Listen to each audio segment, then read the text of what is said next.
Can you believe I got into a fight with my HOA over a mailbox? And not just any fight. This one went all the way up to the United States Postal Service. It's a crazy story, so buckle up.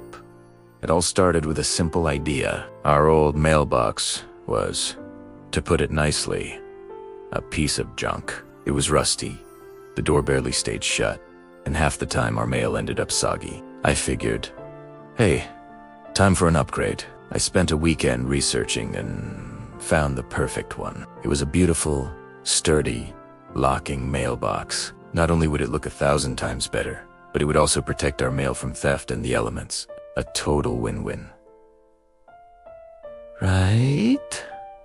I was so proud of myself. I spent a Saturday morning digging out the old post, mixing concrete, and setting the new one in place. It looked fantastic. I even got a few compliments from neighbors walking by. A few days later, I found a crisp white envelope stuck to my front door. It wasn't from a friend. It was an official-looking letter from my homeowners association. My heart sank a little. I've heard horror stories about HOAs, but ours had always been pretty quiet. The letter was short and not so sweet. It said my new mailbox was an unapproved modification and violated the neighborhood's aesthetic guidelines. It demanded I remove it and reinstall the approved standard model within 14 days, or face daily fines. I was shocked. My beautiful, secure mailbox was a violation. I looked around the neighborhood. Sure enough, most houses had the same flimsy, basic black mailbox that I had just thrown away. But a few, maybe 5 or 6, had different ones. Some were brick, some were custom designs. Why was mine a problem? I decided this had to be a mistake. So I called the HOA president, a woman named Carol. I explained the situation, how the old box was falling apart and how the new one was a huge improvement in both security and appearance. I even mentioned the other custom mailboxes I'd seen. Her response was colder than a January morning. She told me those other mailboxes were grandfathered in from before the current rules were established. Any new installations had to be the standard, cheap model, she said, and I quote, "Rules are rules. We can't make exceptions, or the whole neighborhood will descend into chaos." Chaos over a mailbox. I tried to reason with her. I offered to submit a retroactive architectural request. I explained that mail theft was a growing concern and my new locking box was a benefit to me and a deterrent in the neighborhood. She wasn't having any of it. The conversation ended with her repeating the threat of fines. I was fuming. It felt so unreasonable. I wasn't trying to paint my house purple or build a water slide in my front yard. I was just trying to have a functional, secure mailbox. I spent the next few days stewing and researching HOA laws. It turns out they have a lot of power. I was starting to feel defeated. Maybe I should just give up, dig up my brand new mailbox, and put the rusty piece of junk back. But something in me just couldn't let it go. It was the principle of the thing. That's when I had a wild idea. The mail isn't delivered by the HOA. It's delivered by the United States Postal Service. They have their own rules and regulations, right? I wondered, what does the USPS have to say about mailboxes? I went down a rabbit hole on the official USPS website. I found pages and pages of regulations about mailbox size, height from the curb, door operation, and even strength requirements. It was way more detailed than I ever imagined. The Postmaster General has final say on mail receptacles. Then I found the golden ticket. It was a specific regulation stating that as long as a mailbox meets all USPS size, construction, and placement requirements, the local postmaster has the final authority to approve it for delivery. The HOA can have their aesthetic preferences, but they can't force you to use a mailbox that the USPS deems inadequate or insecure. And they certainly can't prevent the USPS from delivering your mail. Armed with this new information, I drafted an email.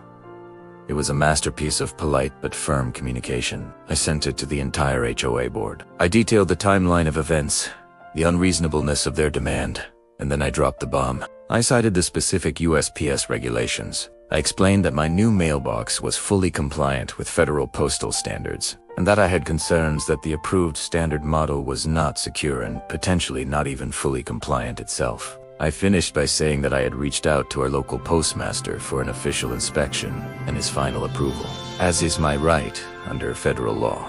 The silence from the HOA was deafening. No emails, no calls, nothing. Meanwhile, I followed through. I called the local post office and explained the situation to a supervisor. He was surprisingly helpful. He said he'd heard of similar HOA issues before. He agreed to send my regular mail carrier out with a checklist to formally inspect the mailbox on his next route. The next day, I saw my mail carrier, a friendly guy named Dave, get out of his truck with a clipboard.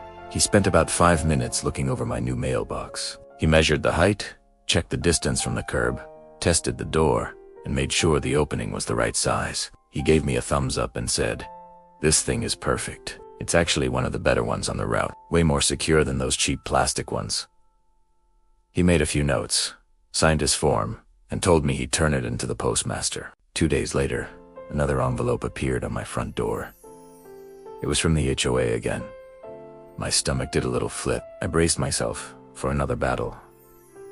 But this letter was different. The tone was completely changed. It was a formal-looking letter that simply said, "The board has reviewed your recent correspondence regarding your mailbox installation. Upon further consideration, we have decided to grant a variance for your property. No further action is required. We apologize for any inconvenience." An apology. I couldn't believe it. They completely backed down. They didn't admit they were wrong. Of course, they called it a variance. But it was a total victory.